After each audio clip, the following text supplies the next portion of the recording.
Hey folks, how's it going? I'm Josh. I'm Taylor. And we're gonna be reacting to something new, guys. We've seen some odd ones out like sporadically, like here and there. So it's pretty exciting when people started recommending some odd ones out. So if you guys recommended, I forgot which one it was, like the B one and a couple other ones. It was like 5 that were recommended. We've seen those. So we just picked the one that we didn't see. Yeah. All right, which is the annoying customer. So we're just gonna hop right into it. Hey, this is kind of like a part 2 video. I mean, you don't have to have seen the part 1 video to understand what I talk about in this video. But I mean, if you haven't watched part 1, you should. So I used to work at Subway, and to be honest, about 80% of the customers were fine. Sometimes they would do something that would just personally annoy me, like ask for a meatball on flatbread. So don't feel too bad for me. Like sometimes people would ask me, can I have a turkey with lettuce, tomatoes? Whoa, slow down. What kind of bread? Footlong or 6-inch? What kind of cheese? Is it toasted? Then we'll talk about vegetables. And every time someone brought in a list, there would always be something missing on it. Always. I never had someone come in with a complete list. I would ask someone, what kind of cheese? And they would say, they didn't specify. Well then, if they didn't care enough to remember cheese, I guess they'll get Swiss. If anyone watching is currently working at a Subway, then feel free to use these tricks. If someone asked me, What kind of cheese do you recommend? I would always say provolone, because it's the easiest cheese to pull apart with gloves on. Really, if anyone asked me what I recommended, I would just tell them the easiest thing for me to do. But even after I gave my insightful provolone cheese recommendation, sometimes people would still say, I'll take American. why do you even ask me what cheese I would recommend if you're not going to take it seriously? Another thing that would annoy me is when people would say the sandwich was all done, but they didn't put any sauce on it. So I would ask, any sauce? And then they would be like, oh yeah, mayonnaise. Oh, why did you tell me it was all done if it wasn't? Also, the receipt machine at the store took like 7 seconds to print out the receipt. So it would be very awkward every time I would ask people, do you want your receipt? And then they would say yes, and then we would just stare at each other until the receipt printed. So what I did every time someone swiped their credit card, I would just stare off into space, and in my head I would count to 5. And then I would ask, do you want your receipt? And by the time they said yes, it was like magic. As soon as they said yes, the receipt printed. At Subway, you only work with one other person. So if someone got annoyed and said, let me talk to your manager, I would just look at them and go, listen, I've been here the longest. The only other person in this store is a 16-year-old girl, and she technically isn't old enough to use a toaster, so I'm probably your best bet. I'm the manager. Like, do people think the manager will automatically take their side and give them free stuff? Yes, actually they do think that because it happens all the time. I would consider myself a pretty laid-back Subway employee. I didn't like to be stingy with people, even though I was disobeying the Subway formula on purpose. Oh, you want more than 6 olives on your footlong? Pfft, sure. Here, have a 5th slice of cheese. $1.50 for avocado? Pfft, I'll charge you 75 cents, buddy. I probably shouldn't be saying these things, in case this whole YouTube thing flops and I need a job. So I wasn't really strict on the rules. You know those fast food workers who are strict? No, we won't serve breakfast at 10:02. Get out. But being pretty laid back still didn't stop people from being annoying. So this one person comes in and asks for 2 footlong pastrami sandwiches. And pastrami is our most expensive sandwich. It's about $10 for a footlong. And guys, the pastrami is super good, but I wouldn't pay for it. I mean, it's good, yeah, but I'm not paying $10 for a footlong. It's not worth it. So this guy, I make his 2 sandwiches, I ring him up and I say, that'll be $20. And I guess he didn't look at the price of the sandwich on the menu, or he thought we still did the $5 footlongs, because he said to me, I ain't paying for that. And this is when I was just starting out. I only had like a week of experience. And after he said that, I responded, well, shoot. I guess you're not paying for it. I didn't know people could do that. Hey, I want this. All right, that's $20. Nah, you don't want it? No, I want it. I'm just not paying for it. Okay, no, but actually, we did come up with a compromise. He told me that he had $12, so he ended up paying for one of the sandwiches, and I got to eat the other one. So it all worked out. This one time I was making a sandwich for a guy with a very heavy accent, and he asks for onions on the side. No big deal. We at Subway put vegetables in little cups all the time. I actually got a soup cup because the on the side cups are teeny tiny, and I start doing my thing, but then he says, no, on the side. And I think, oh, he's getting a foot long. He probably wants onions on half of it, but not the other. So I start putting onions on half the sub, but then again, he says, no, on the side. At this point, I don't know what this guy wants. So I ask him, on the side of what? And then he screams, onions! And I never figured out what he was trying to say. This one old gentleman asks for sauce to be put on his vegetables, and normally we put it on top of the sandwich with the meat. And I didn't know if I heard him correctly because I put the sauce on and then I closed the sandwich. So your sauce would have been in the same place either way. One time, this woman tipped me and Corey $40.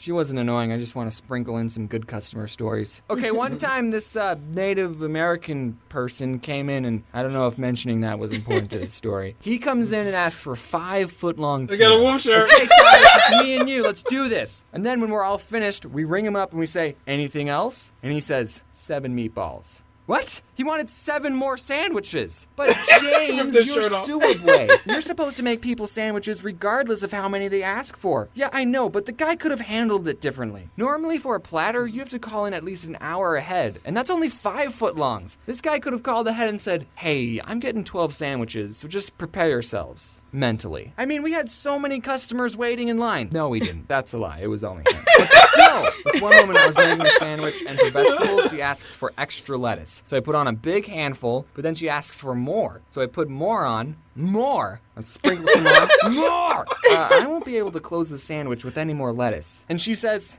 that's fine. All right, extra lettuce it is. So I ended up giving her an open sandwich with a mountain of lettuce. You know we do salads, right? When I was little, I always thought if I was working at a store and someone tried to rob me, I wouldn't give them any money. But now it's like, psh, I ain't risking my life for Subway. Here, take the cash register. So thankfully I've never had anyone pull a gun on me, but I have caught people stealing from us. I was making someone's sandwich and this one kid asks for just a water cup, so I gave it to him. So I go back to making a sandwich and I just hear the fuzzy soda sounds being dispensed. And I look over, and the kid is putting soda in the cup. He didn't even try to hide it. When I put soda in a water cup, I at least wait for the employees to go in the back, but I didn't even say anything. I was just like, all right, man. This guy, I totally saw him take a bag of chips, and he hid it under the counter so I couldn't see. So when I rang up his sandwich, I asked, anything else? And he said, nope.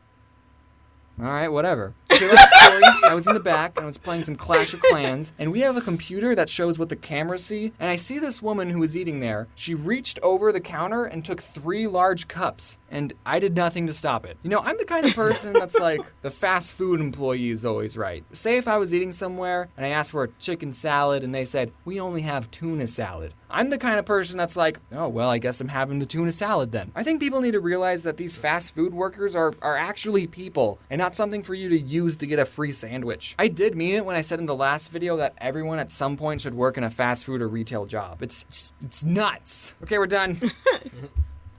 Look, she's actually putting 6 olives on a foot long. One of them even fell off. I totally agree, and I've said that so many times that everybody needs to do retail or fast food just because the way customers treat you, man. It's insane. It's crazy. I've done retail since I was 19 at GameStop into Walmart and all that jazz, and then you done retail like majority of the time. You left for a short period, but before that you were like a waitress and all that stuff too. Yeah. So like it's so crazy how people like they're so mean. so I'm like, can you stop? Take their whole day out on you. Like, and I always thought that like before I got into management that it was different for managers. They're still mean. Yeah. At my job now, they're still real crazy mean. I'm like, yeah, all right, whatever. I knew it's like it's crazy. That's how I was. So I used to like always because I had this thing like before like I'm like when like a manager come and make when I make like a bad decision, I'm like, if I was a manager, I wouldn't do that. But I get it. I get it now because like that's why I don't want to get yelled at.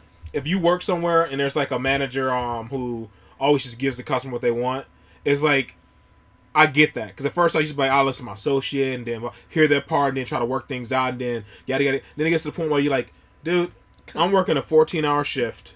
I don't want to deal with this. I've dealt with 100 of these people today. Give them the $2 off it. I don't care. She said it said $10 and is ringing up 12. Give it to her for $10. I don't want to argue about $2. I don't want to argue. Like you get eventually you get burnt out. That's and they say like I guess you kind of add into why customers get away with always doing that stuff. Yeah, I get it, but it's also like no. I'm but they're not going to stop doing it because even if there was like some rule at a company where you couldn't give it, people are going to keep arguing it, so you just do it. Yeah, you know.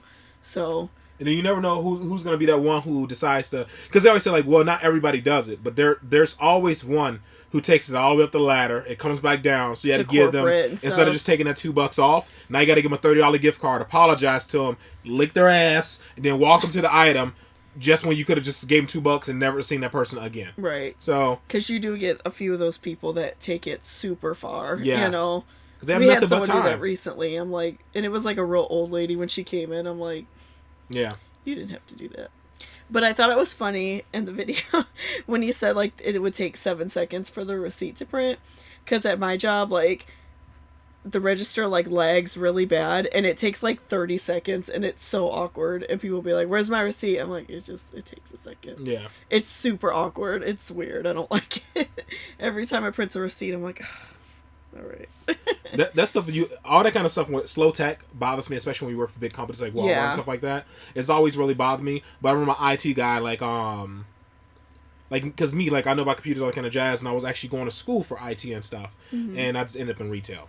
But when I'm like, why? Like, we have all this tech now. Like, why is stuff so slow? It's like, you make enough money. You should be able to buy the best stuff. Yeah. And the one thing he said, which kind of makes me accept it now, he said it's either really fast and it's gonna break all the time, or it's gonna be really slow and it'll just break some of the time. That's how it works. And I'm like, that's right, because like he said, sometimes like not only are you paying for like new hardware, you got to pay for new software too.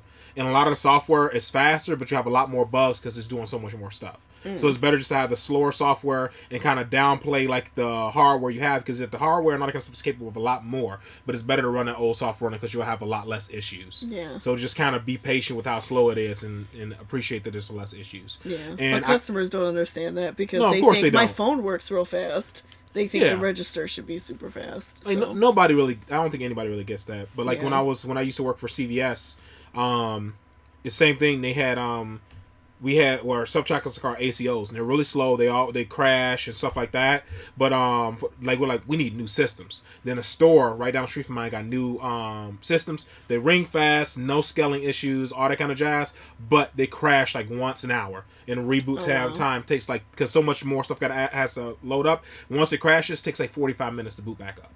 So if you have 3 ACOs and 2 of them crash, now you're just down to 1 register for the next 45 minutes. Yeah. So I'm like, I got a taste of that now. I see what he's saying. Right, When it comes to point of sale stuff. So, let's not drag that on too much longer. But thank you guys for recommending TheOdd1sOut. I mean, we've seen this stuff before, but it was kind of, we've seen some of this stuff before, but it's fun to actually see somebody actually recommend it. It's kind of cool. All right, that's all, folks. You got anything else? Nope. All right, folks, that's all for this one. We'll see you in the next one. Later. Bye.